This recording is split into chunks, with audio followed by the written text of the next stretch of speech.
Assalomu alaykum, Dori Darmonimiz kanalimiz muxlislari. Bugun men sizlarga Ibra tabletkasi haqida ma'lumot bermoqchiman. Mana Ibra tabletkamiz. Mana ko'rinishi.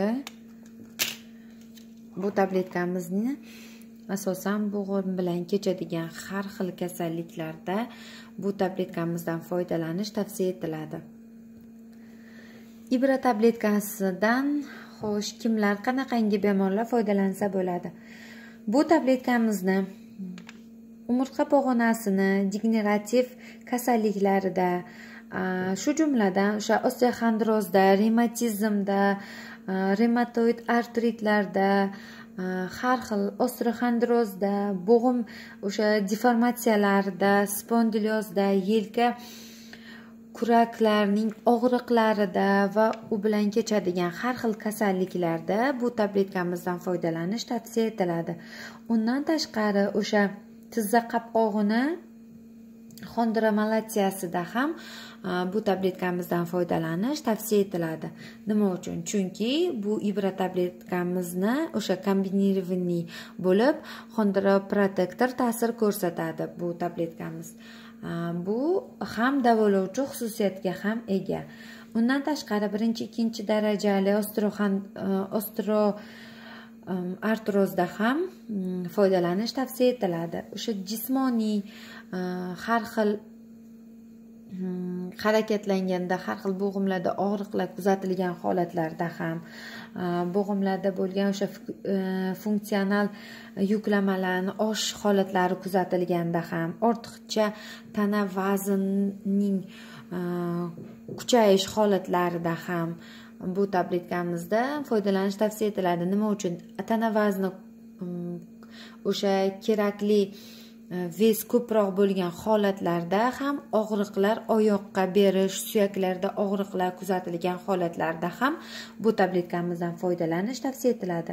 Undan tashqari keksalik yoshdagi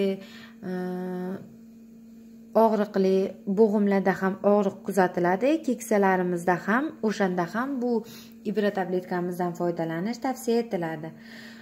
Suyaklarni sinish holatlari, singanda og'riq va uni davolashda, uni bitqazish uchun ham bu tabletkamizdan foydalanish tavsiya etiladi. Bo'g'imlarda o'sha jarohatlardan keyingi o'sha holatlar kuzatiladi. Ularda ham o'sha majmuaviy qo'llanilish tavsiya etiladi. Unda ham va undan tashqari suyak qadog'ini hosil bo'lish holatlari ham ayrim bemorlarimizda kuzatiladi. Ularda ham bu tabletkamizdan foydalanish tavsiya etiladi. Ibra preparatini albatta ovqatlanishdan 20 minut oldin o'sha kerakli yetarlicha miqdorda bo'lgan suv bilan qabul qilish tavsiya etiladi. Bitta tabletkadan sutkada 2-3 marta ham qabul qilish tavsiya etiladi bu tabletkamizni. 1 oydan 3 oy, 4 oy mobaynida ham kasalligiga qarab, o'shanga qarab tavsiya etiladi. Albatta, o'z shifokoringiz bilan maslahatlashgan holda bu tabletkadan foydalanish tavsiya etiladi.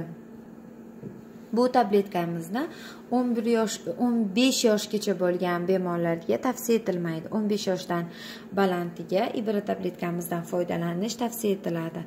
Albatta, tepada aytib o'tilgan kasalligi bor bemorlar bu tabletka sizni qiziqtirgan bo'lsa, instruksiyasini o'sha dorixonalardan so'rab yoki bo'lmasam o'sha o'qib ko'rib yoki o'sha shifokoringiz bilan maslahatlashgan holda bu tabletkadan foydalansangiz bo'ladi.